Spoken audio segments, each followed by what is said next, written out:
Limited thinking against Africa. Huh? Jamani, ni African au ni Africa? Huh? Sawa sawa. So limited thinking.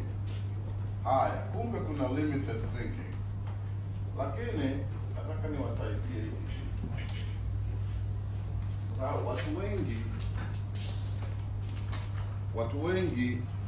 Watu wengi bado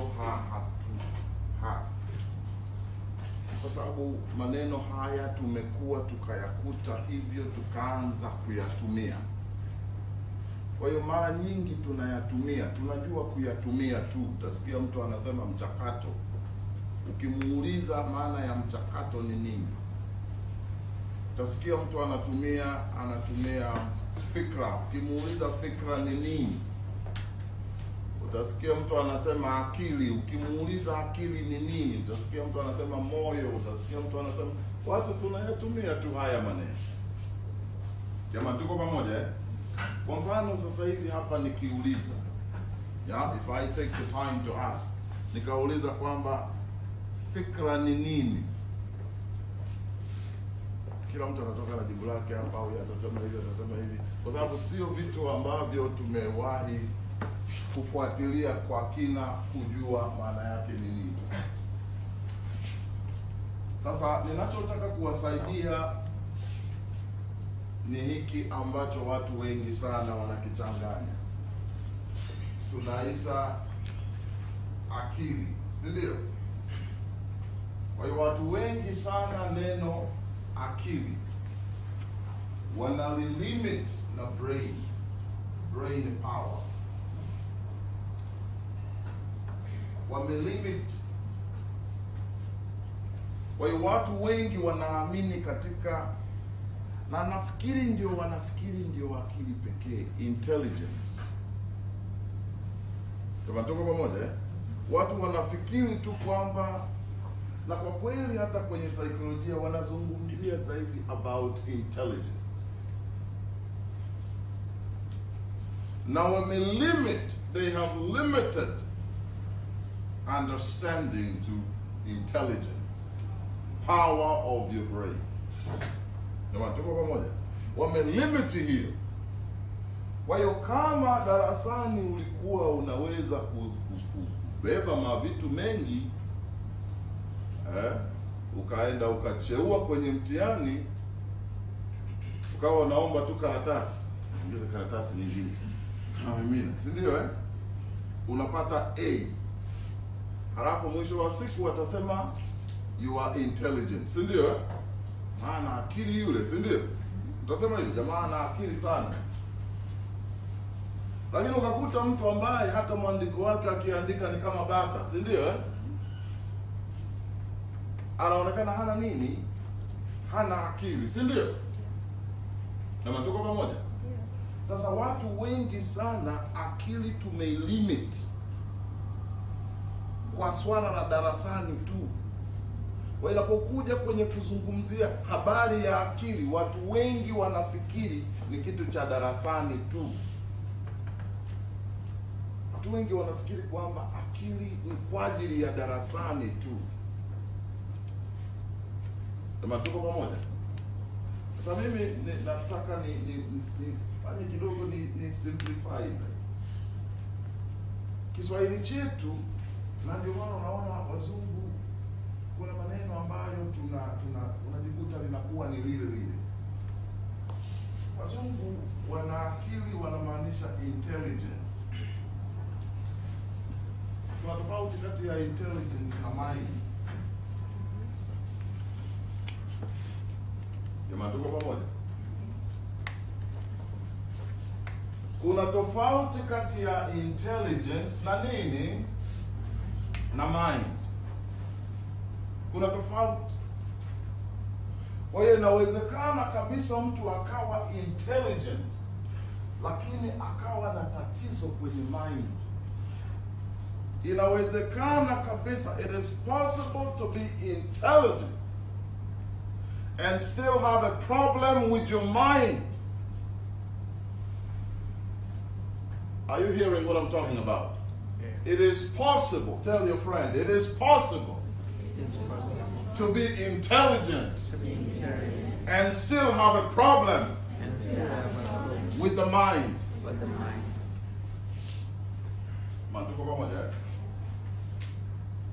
So, intelligence is brain power, but the mind is the content,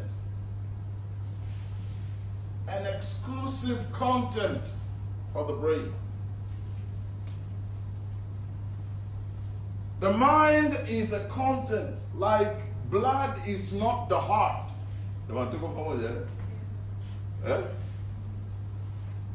You have the heart and you have blood, right?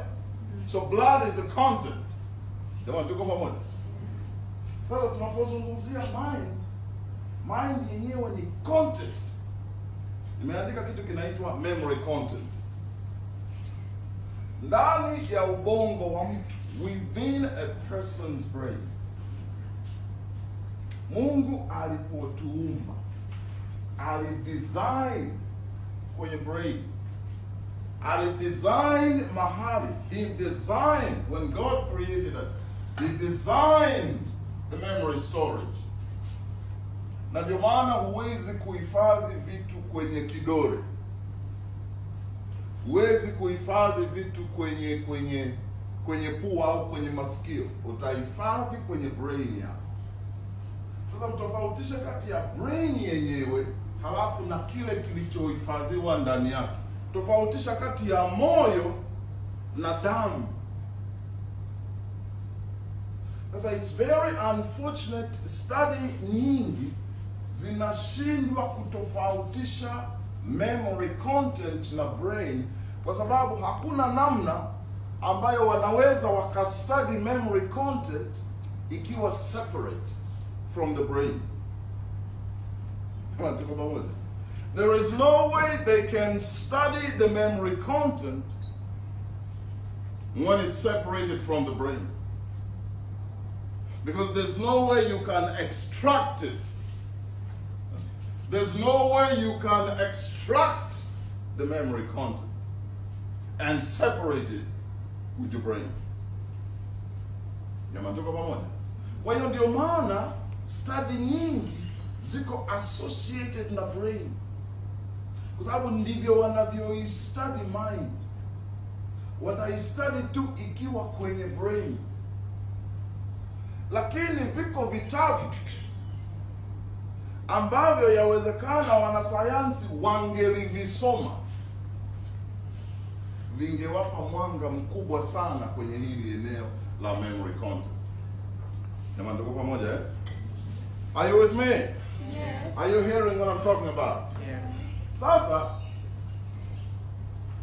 memory content ya mtu, tunapozungumzia brain ya mtu, brain is inborn. Brain ni kitu ambacho huna power nacho. You have no power. You can decide what kind of brain you should have. Huwezi kuamua hiyo. You can decide on that. It's a physical part of you. Inatokana na vile ambavyo unaumbika. Ni kama vidole. Jamani, tuko pamoja? Ni kama vidole, inatokana na vile ambavyo unaumbika kutoka kwenye chembe chembe ya mama na baba. Tuko pamoja eh?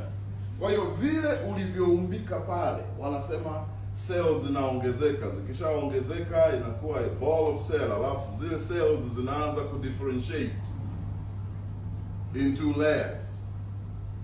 Kuna layers tatu pale.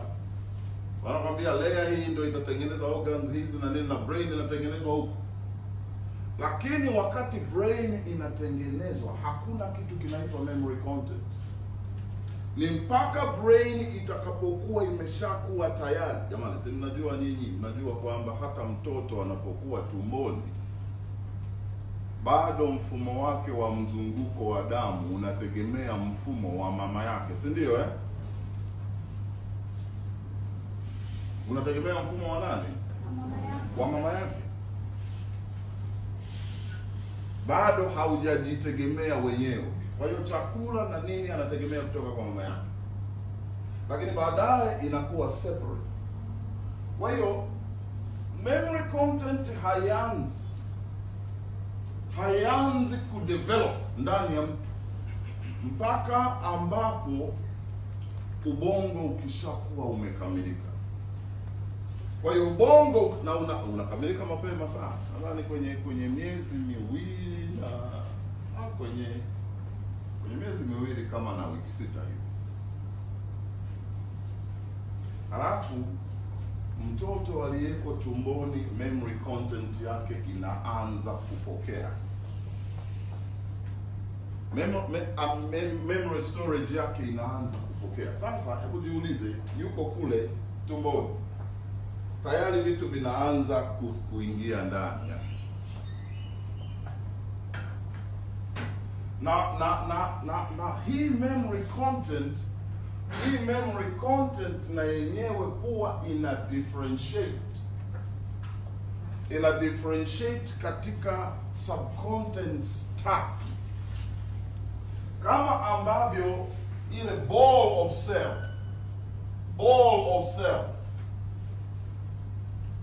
of cells ina differentiate katika 3 layers. Hata hii memory content huwa ina differentiate katika 3 subcontents. Content ya kwanza kabisa inakuwa ni the emotional content, emotional subcontent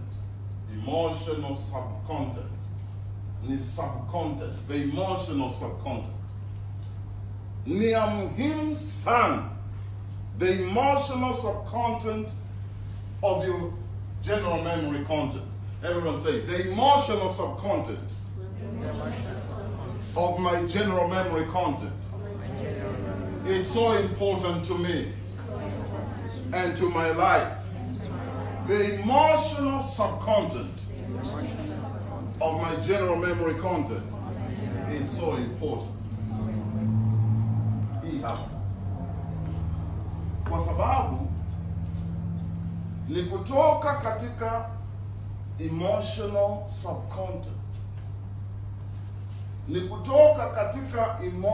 subcontent. Ndipo kitu kinaitwa character. Your character is formed. Your character is not formed from your mind. My character is not a product of my mind. My character is a product of the emotional subcontent of my general memory content. Jamani, tuko pamoja? Kwa hiyo unaweza kuona kabisa kumbe ni mapema kabisa. Na ndio maana kina mama, tunapofanya training za kina mama, tunawashauri kina mama. Kina mama ni watu wa muhimu sana. Nasema limited thinking. Nagusia vitu, kwa nini nimesema topic yangu limited thinking. Leo hii kina mama tunawachukulia kama assistants, si ndio? Lakini vitabu vilivyowa introduce kina mama kwa wanaume havisemi kwamba kina mama ni assistant, kwa sababu assistant ni subordinate, si ndio Lakini kina mama sio assistant, ni helpers. Haiwezekani mtu akawa your helper ambaye hana uwezo. Jamani, unaweza kwenda kutafuta mtu anaweza kukuhelp wakati yeye hana uwezo. Nyinyi vijana ambao mnatafuta kuoa, ukiingia na attitude kwamba mkeo ni assistant wako, you are mistaken. Au mkeo ni helper. Jamani, tuko pamoja? Na moja ya kitu ambacho mnapaswa kukijua ni kwamba design, yaani Mungu alichukua hizi muscles zako hizo zilivyo strong hizi, na mifupa yako iliyo strong, hiyo ndo akatengeneza mwanamke. Kwa hiyo usichukulie advantage ya muscles za mwanamke vile zilivyo. Kumbuka kwamba kabla hazijawa hivyo zilikuwa strong, kwa sababu ni muscles hizi ndo zilizochukuliwa na Mungu kufanywa hizo walizonazo wakina mama. Hawakutokana na material nyingine, walitokana na material, ni mifupa hii. Kwa hiyo ni Mungu ndo aliamua kuifanya iwe hivyo ili atufundishe sisi how valuable they are. Alitengeneza muscles, aliamua kuzifanya delicate ili atufundishe jinsi gani hawa helpers wetu ni wa thamani kwetu. Jamani, tuko pamoja? Moja ya limited thinking here. Jamani, tuko pamoja eh? Sasa hebu tunaishi kwenye dunia ya aina gani ambapo wanawake wengi wanajidefine? How are they defined, women? Are we physical or contental? Are you physical or contental? Are you physical or a content? Because the physical is a collection of body parts joined together. Isn't it? The physical is a collection of body parts. Waangalie wanawake leo jinsi ambavyo wamelishwa kufikiri kwamba wao ni physical beings. Alikuwa anaongelea hapa Alphonse. Wako so busy na physical. Mahali fulani tunaongea, mtu mmoja reliable kabisa akaniambia kwamba eti mwanamke akipita mahali watu wasipogeuka inabidi aende kwa mganga. Ona wanawake wangapi ambao wao wanafikiri ni viungo.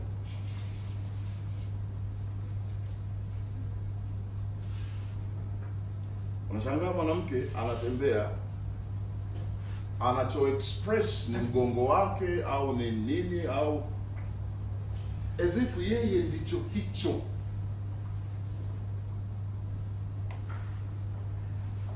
When God created us, mmesikia kile kitu kinaitwa kwa mfano wake, kwa sura yake, si ndio? Kwa Kiingereza wanatumia image and likeness, si ndio? Likeness. Yani, as a human being, his design, this is the design of God.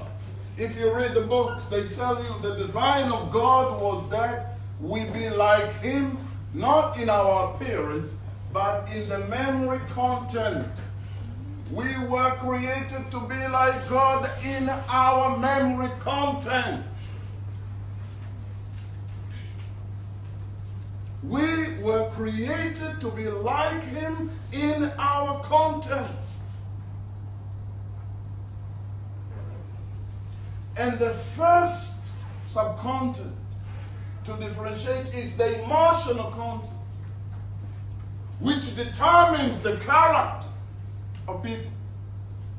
So our likeness with him is not in the eyes, it's not in the hands, it is in the character.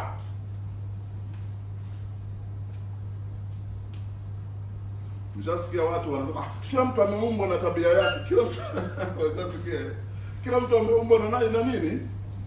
Uongo mkubwa sana. Wanadamu kusudi ni tabia hii. Wote tuliumbwa kuwa na tabia moja. His character, the character of God. Jamani, tuko pamoja? Kwa hiyo hiyo emotional content ambayo baada ya miaka mitatu tu ya kuzaliwa inakuwa established. Unapoingia mwaka wa 4 wa kuzaliwa, inaanza kudevelop kitu kingine kinaitwa emotional content. Non-emotional content. Kwa hiyo katika kipindi hiki chote cha uchanga, mtoto uelewa wake ni emotional zaidi. Anatumia emotions zaidi kuelewa.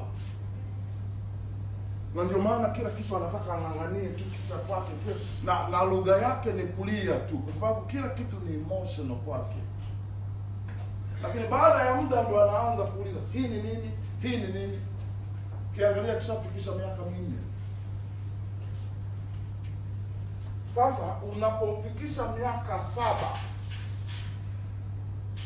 unapofikisha miaka mingapi? 7 years. Emotional content yako inakuwa. Are you hearing what I'm talking about? Emotional content yako inakuwa established. Ni ngumu sana kubadilika tena, lakini inawezekana kubadilika. Ni ngumu sana kufanya nini? Kubadilika tena, lakini inawezekana. Sasa kama katika kipindi hiki ulipandikizwa emotions za uvivu, emotions za jamani, tuko pamoja eh? Inakuja kuwa shida sana. Na ndio maana unaweza ukaona mtu akawa na knowledge kabisa, anatumia mind yake kabisa vizuri kabisa kwenye mind, ana knowledge nyingi tu imejaa hapo, lakini ana act differently, anatenda tofauti kabisa.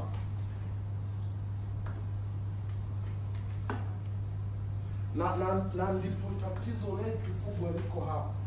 Memory content. Nimalizie ile ya mwisho. Nimeshasema inaanza kudevelop.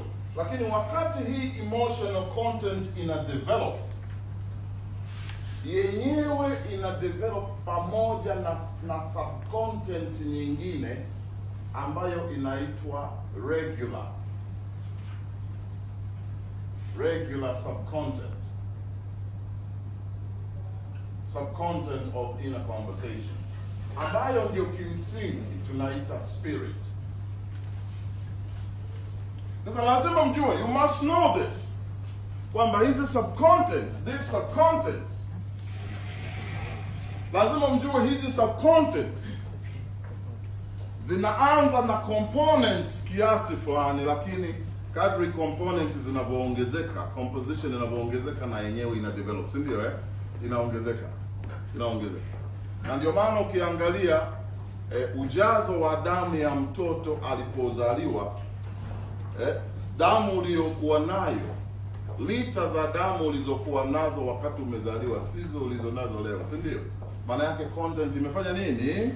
Imeongezeka. Tuko pamoja? Kwa hiyo hata hizi content zinaongezeka. Kwa hiyo kinachopaswa kufanyika, the mothers, the helpers, the first teachers. Hakuna mtu ambaye hakupita kwa mama, si ndio? Hawa wanaweza kufanya kazi kubwa sana, kwa sababu ndio kipindi muhimu sana. Ama moja, nimesema hapa tunapata character, lakini tunapata pia imagination. Imaginations zako ni product za emotional content yako. Ukianza kuona, unashangaa in your inner conversations, kwa sababu the memory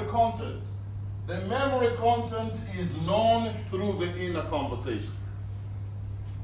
If you want to study your memory content, look at your inner conversations. Tell your friend, if you want to study your memory content, study your inner conversation. What are the topics of your inner conversations? The emotional, the non-emotional, and the regular. Na ndio maana wazungu wakasema an idle mind is the workshop of the devil. Na hapo wazungu wanamaanisha idle, sio kitu kilichokaa. Idle mind you are talking, sababu the mind is known through, the memory content is known through the inner conversation. Sasa kama kwenye mazungumzo yako ya ndani hakuna mada maalum, kama tuko pamoja, you don't have specific topics to talk about on the inside of you. If you don't have specific topics to talk about on the inside of you, your mind is idle. And when God created us, this is the freedom that we were given. He gave us the freedom to control our inner conversation. If you read the books, they tell you we were given the freedom to control our inner conversation. Maana yake ni kwamba lazima uchague what to talk about. Kama haujachagua what to talk about on the inside of you, how can you know yourself? Because yourself cannot be defined by your fingers, your hands, and your color. And the one ninasema against African greatness. Kwa sababu hata maana ya Uafrika tuna define in terms of color. Yani sisi eti ni color. To be an African is to be color. Is that right?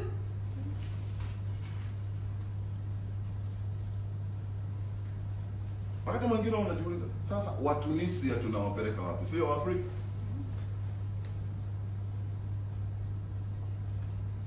Wamisri tunawapeleka wapi? Sio Afrika? Maana tunashiriki nao kwenye vitu vingi tu vya Kiafrika. Wa Algeria tunawapeleka wapi? Wa Morocco tunawapeleka wapi? Kama kuwa Mwafrika ni kuwa black. Do you understand what I'm talking about? Kama kuwa Mwafrika ni kuwa, unasikia mtu anajikuta, mimi Mwafrika wala. Yani you define yourself with the color of your skin. Are you the color of your skin?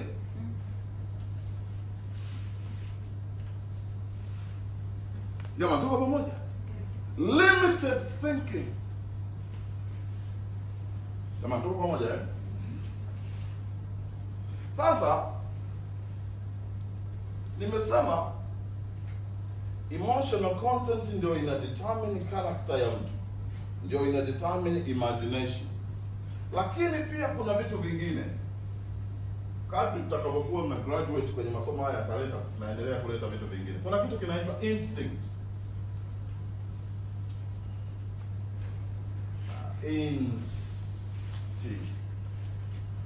Instincts.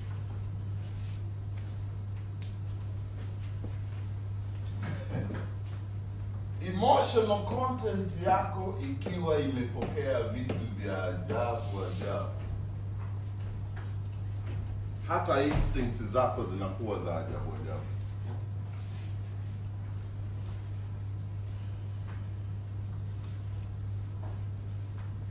Ndio maana unaweza ukakuta wengine wakiona kitu fulani tu wanasema. Siku moja nilikuwa around mtaa ya nyumbani, kuna wadudu fulani hivi. Hayo mtu mmoja akawa amewaona wale wadudu.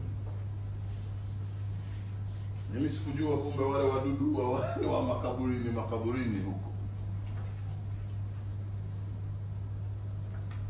Kwa hiyo imagination yake alishakuwa fed to think. Na yuko emotional katika hiyo thinking. Kwamba ukishaona wadudu wale maana yake wanamaanisha kifo. Do you understand? Kwa hiyo kuna watu wengine wanafanya hivyo. Lakini ukishajua hivi vitu, lazima ujue kwamba kumbe kwenye inner conversations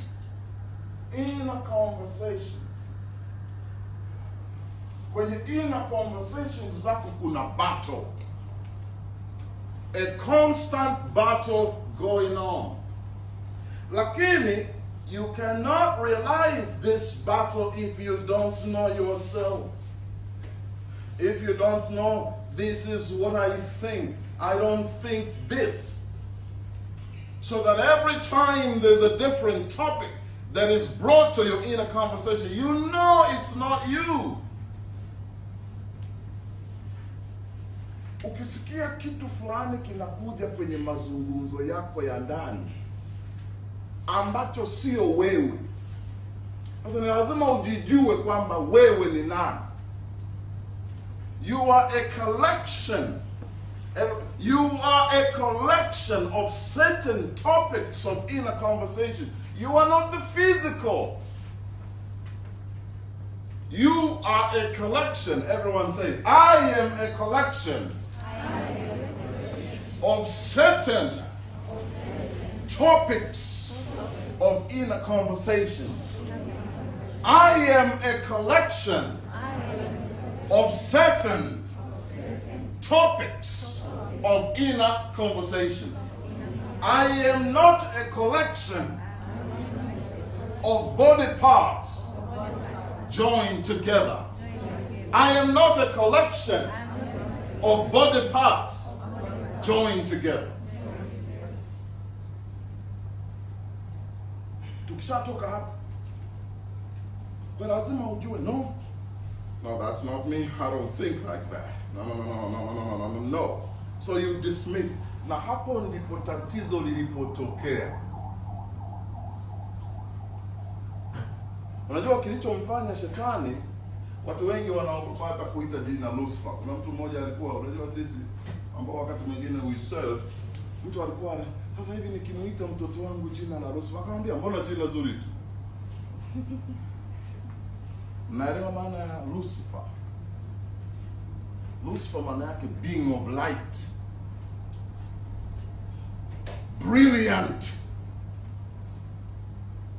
Jamani, tuko pamoja?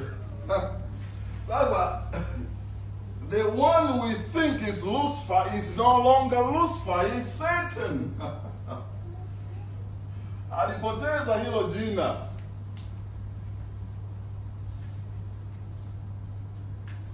And the failure, his failure, was not the eyes, but the control of inner conversations. Alishindwa kucontrol mazungumzo yake ya ndani, akaruhusu mazungumzo mengine. Yaani unashangaa mtu anafikiria kuhusu msiba. Mtu amekaa anafikiria kuhusu msiba mpaka anakwenda so deep, anakuwa so emotional. Yaani unakuwa so emotional about problems. You think about problems until you run through a full sensory experience. Kweli.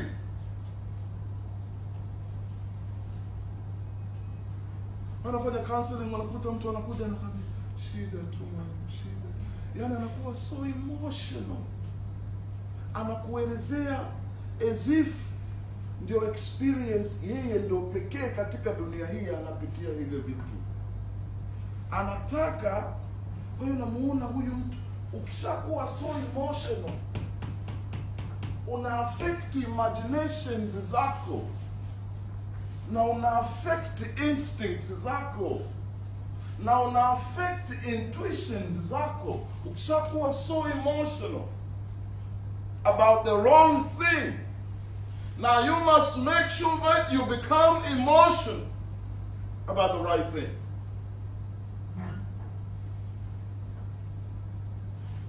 Kwa sababu you can't do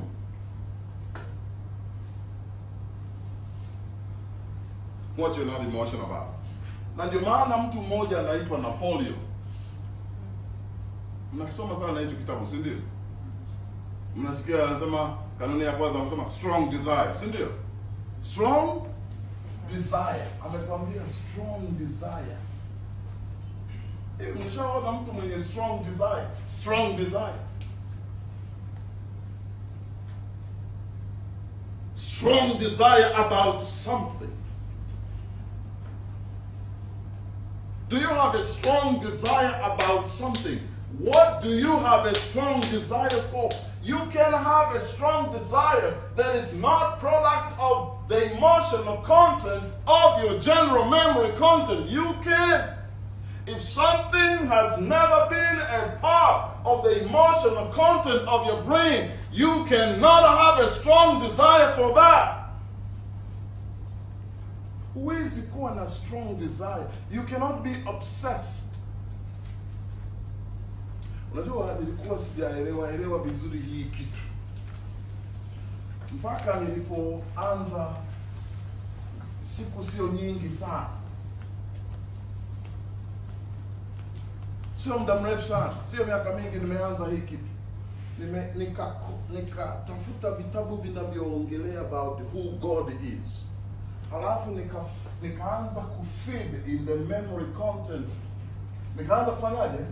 Kufeed in the memory content of my brain about who God is. Halafu ninatafuta muda sasa wa kukaa. Unajua kuna watu wengine hawataki kukaa. Hawataki ile lonely time. Hawana. Wanafikiri kuanzia saa 10 anapokwenda kazini ni mziki tu mpaka sana. Hawana lonely time. Halafu mtu anasema ndo moyo wangu. Moyo wako wakati watu wameshakujaza mavitu yao humu, halafu unafikiri ndo moyo wako? Kwa sababu iko natural force inayozunguka katika ulimwengu wa asili, and that's the power of God. Inatengeneza emotional content based on the memory content. Usitegemee kuwa na emotional content ambayo haitokani na memory content yako. Kwa hiyo unaweka nini kwenye memory content yako? Jamani, tuko pamoja? Hai. Kuanzia asubuhi mpaka jioni unasikiliza blues, wanaita blues, zile love songs. Mpaka jioni na waona watu wameweka huko kwenye masikio. Wanasema nini bado unatikisa na kapito. Kweli zinakufurahisha kabisa. You go like that. Baada ya muda utakuwa na strong desire ya kitu walichokuwa wanasema hapa Alfred. Na ndio maana tuna kizazi ambacho ukisikia mtu anakuambia kwamba hujaoa, hasa unaishije? Kwa sababu watu wana strong desires za sex. Ndio emotional content zao. Strong desire, yani kwenye kusex ana strong desire, yuko obsessed. Na hii inatokana na memory content yako, umeweka nini. Na Mungu hawezi kufanya maajabu yoyote nje ya kile ambacho wewe umeweka kwenye memory content yako. Jamani, tuko pamoja?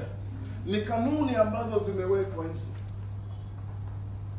Sasa umesikia siku hizi kuna msemo unaitwa haki huliinua taifa, si ndio? Huliinua taifa. National greatness. National greatness. National greatness. Na tumeshasema sana mara kadhaa hapa. Success is a product of a lifestyle.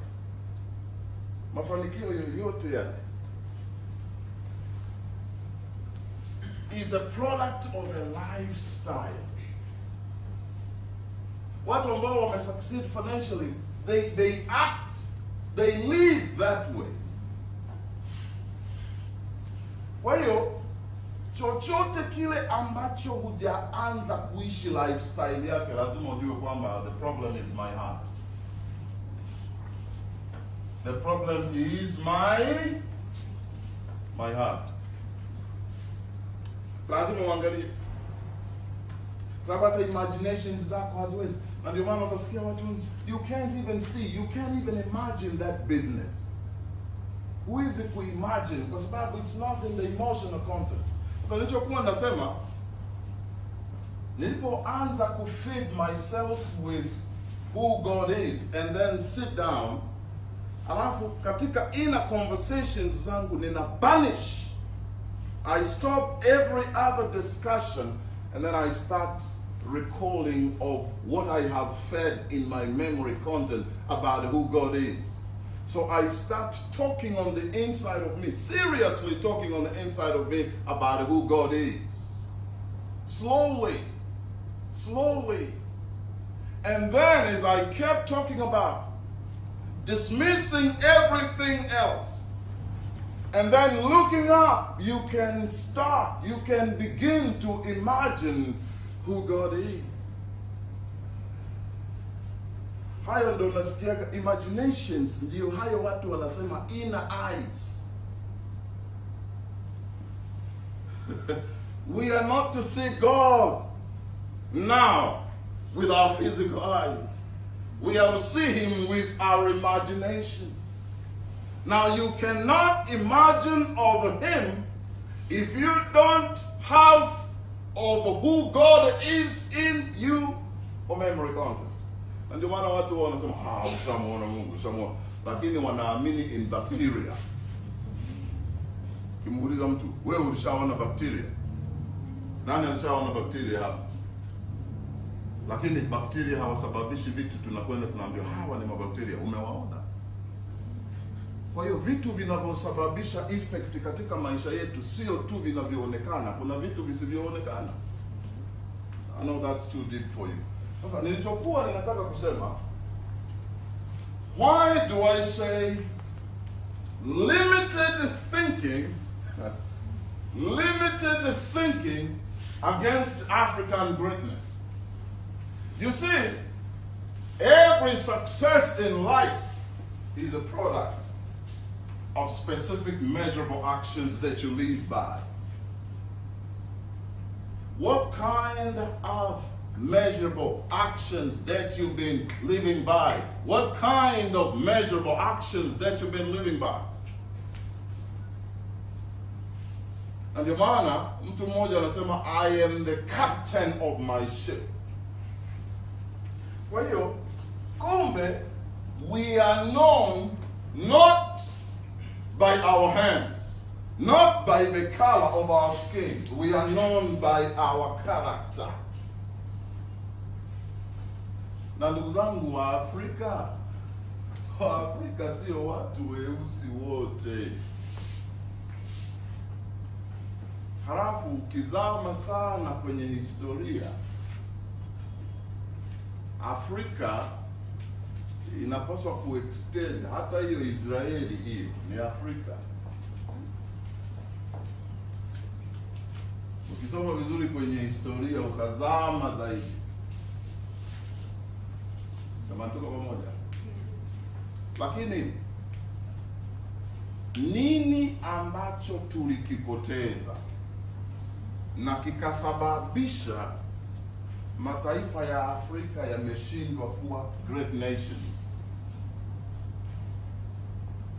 Najua nyinyi mtakuwa mnajua kama baba wa taifa, mmelisikia sana hili linasemwa, si ndio?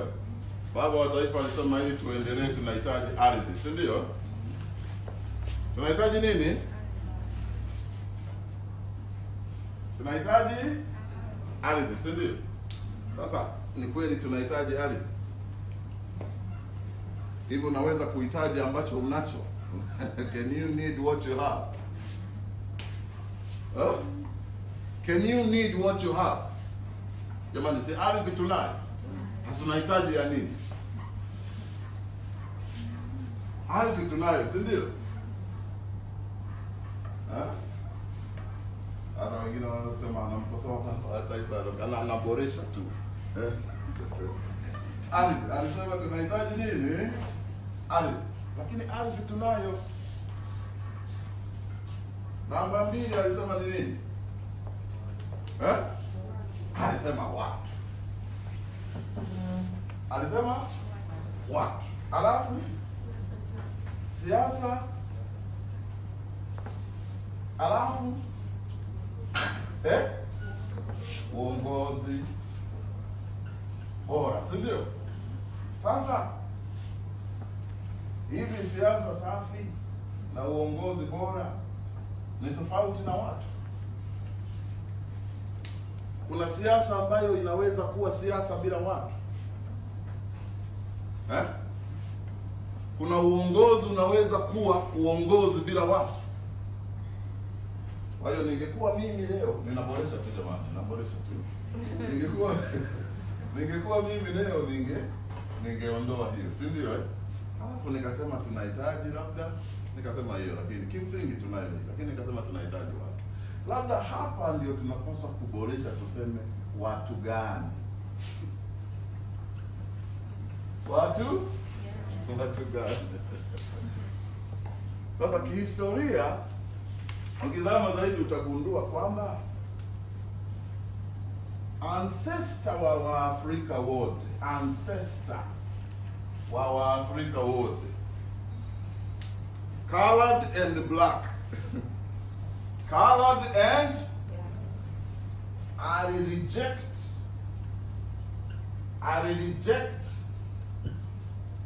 a certain knowledge, ambayo hiyo knowledge ndio ukiiweka kwenye memory content unakuwa na character, inaitwa righteousness, ambayo watu wengi pia wanashindwa kutofautisha kati ya justice na righteousness. Tunapozungumzia righteousness tunamaanisha right doing. Right doing. Tunapozungumzia right doing kwa Kiswahili ndio tunapaswa kusema uadilifu. Tunapaswa kusema ni nini? Uadilifu. Lakini hii ni haki ya mahakamani, si ndio? Justice. Sasa iko kanuni. It's a life principle. Ipo kanuni, a life principle. Sasa ancestor wa Afrika alikataa hiyo knowledge ambayo ingetupelekea kwenye righteousness. Matokeo yake sasa,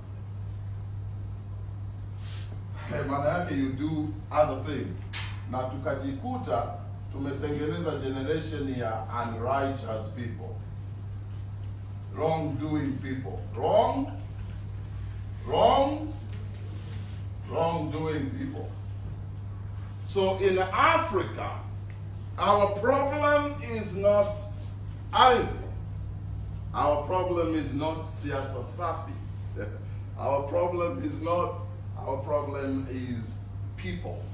Na ndio maana hata mimi huwa mara nyingi na uboresha usemi mmoja wa Barack Obama. Aliwahi kusema usemi, akasema kwamba Afrika tunahitaji strong institutions, si ndio?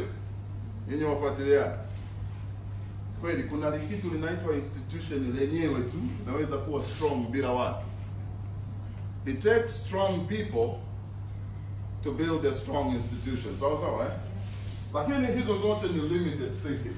Sawa, Nachokisema hapa sasa ni kwamba if we want Africa, kwa sababu principle inasema kwamba righteousness, there's a principle which says righteousness exalts a nation. Righteousness exalts a nation. Righteousness exalts a nation. Sasa it's very unfortunate siku hizi mtu akiwa tu sio mbadhirifu, sio mbadhirifu, mtu akiwa tu sio mbadhirifu haibi mali ya umma, tunasema ni mwadilifu, si ndio? Kwa hiyo tumelimit definition ya uadilifu kwenda kwenye sio mbadhirifu, hatuangalii mambo mengine. So righteousness exalts a nation, and righteousness, right doing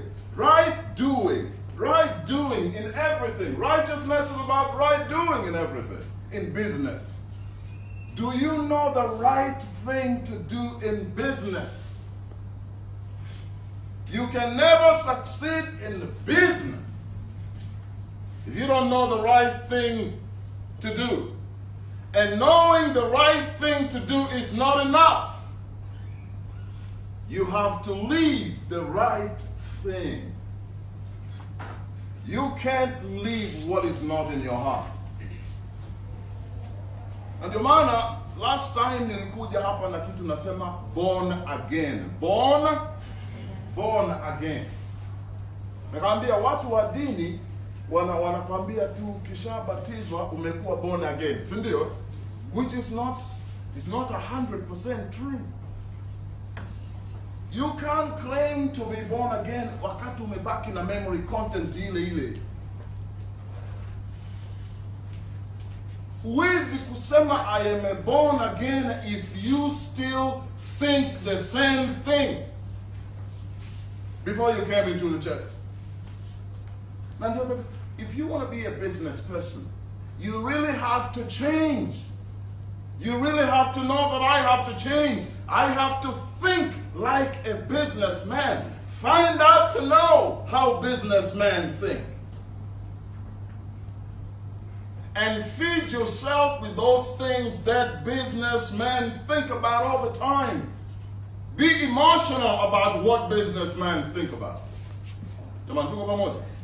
You must be emotional. You cannot do what businessmen do. Siku moja nilishangaa sana, nazunguka sana kwa wafanyabiashara, nilishangaa sana. Akasema kumbe sisi tunapaswa kujifunza sana. Yaani unajua mtu amezidishiwa dola. Unaelewa? Mtu amezidishiwa dola 1,000. Amezidishiwa dola ngapi jamani?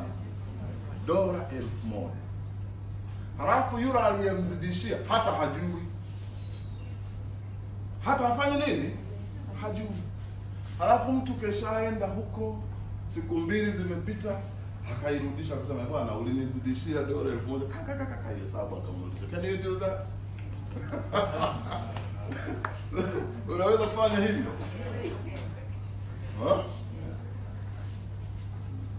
Ikanikumbusha kitu kimoja wakati nasoma Mkwawa.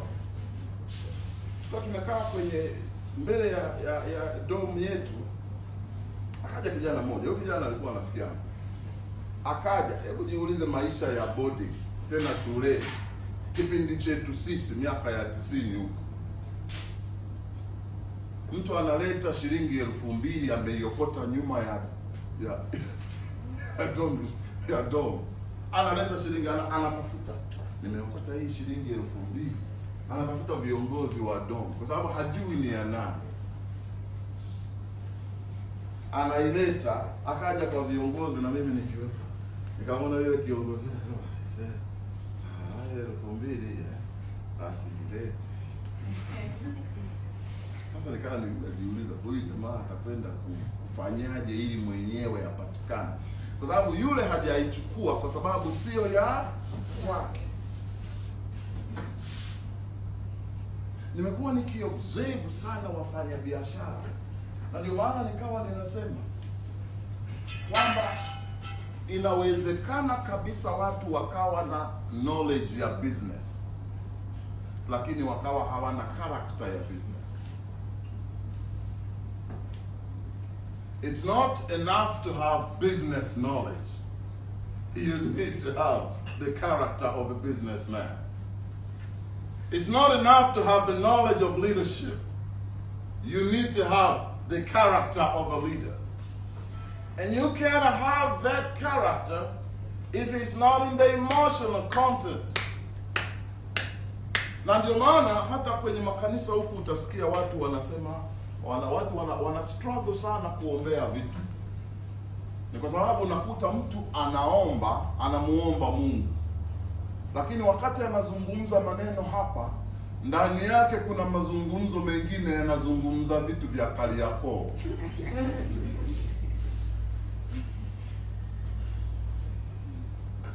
Ina maana maneno yake hayawezi kwenda kule juu. Yanakuwa interrupted. Yako mazungumzo mengine yanatoka kwenye emotional content. Unapoanza kuzungumzia business, Unapoanza kuzungumza, ukishapoteza uwezo wa kuimagine hicho kitu unachokitaka, it is impossible to succeed in that. Sasa sisi tunachokihitaji as a nation, kwa sababu huwezi kuwa na uongozi safi na siasa safi if you don't have right doing people. If you don't have right doing people. Namalizia kwa kusema hivi. I will take some time, taendelea kuzungumza vitu tu kadri siku zinavyokwenda na miaka inavyokwenda. Siku sio nyingi sana, za hivi karibuni nilikuwa nafikiria sana. Nafikiria hizi limited thinking. Nikawa nasema hawa wa Afrika walipokuja huku Afrika, maana wa Afrika walikuja Afrika. Kwa hiyo walipokuja kwenye hii ardhi ambayo leo tunaita Afrika, walikuwa bado katika knowledge zao wanaamini kwamba mvua nini? Mvua inasababishwa na miungu. Kwa hiyo Afrika walichokuwa wanafanya, wakipata tatizo kwenye mvua, walikuwa hawasemi ni tatizo la climate change. Walikuwa wanakwenda kumuomba nani? Mungu, kwenye miti, kwenye milima, kwenye nini, si ndio? Ndivyo walivyokuwa wanafanya, kwa sababu hiyo ndio knowledge waliokuwa nayo original. Na ilikuwa ni knowledge sahihi, lakini kulikuwa tuna twisting kidogo. Wazungu walipokuja wakawaondoa Waafrika kwenye thinking ya kwamba mvua inaletwa na Mungu, wakawapeleka Waafrika kwenye kuthinki kwamba mvua inaletwa na miti. Kama tuko pamoja? Sasa hivi Waafrika mvua isiponyesha wanaamini ni kwa sababu wamekata miti. Sasa unajiuliza, hivi kweli Tanzania asilimia kubwa ya miti imekatwa? Tuzungumze Tanzania ilikuwa ni pori, si ndio eh? Tuangalie hivi asilimia kubwa imeshakatwa ya miti. Kwa hiyo kumbe asilimia kubwa ikibaki mvua haiwezi kunyesha, lakini ikikatwa asilimia kidogo, unagundua there's a problem with thinking. A problem with thinking, limited thinking. Righteousness exalts a nation. So we need righteous people. Righteousness in everything. Righteousness in our health. Righteousness in our family lives. Righteousness in how we conduct ourselves every day. We need righteousness. So in everything, you need to know the right thing to do. If you want to be a great leader, you need to know the right thing to do. So Africa needs righteousness, knowing the right thing to do. And if we get to know the right thing to do, we can change Africa. We can change. As Alphonse is coming forward, niwaambie kitu kimoja ambacho mtaenda mkiwa mnafikiria. Mara nyingi nimekuwa nikifikiria, kwa nini Alphonse anataka sana nyinyi vijana? Na kuna kipindi hapa watu waliambiwa wanyooshe mikono ambao wanaweza kukaa mwaka mzima bila kufanya sex. Watu hawakunyoosha mikono. Lakini nimekuwa nikijiuliza kwa nini? Lakini ngoja niwaambie sasa, mimi kama kaka yenu kwa uzoefu. Si virusi vinaambukizwa, si ndio eh? Na bakteria si wanaambukizwa, si ndio? Ngoja niwaambie kitu kimoja. Kuna vitu vingine zaidi ya virusi na virus vinaambukizwa kupitia sex hiyo hiyo.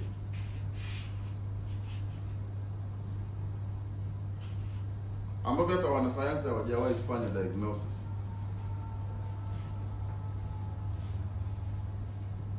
Jamaa, tuko pamoja?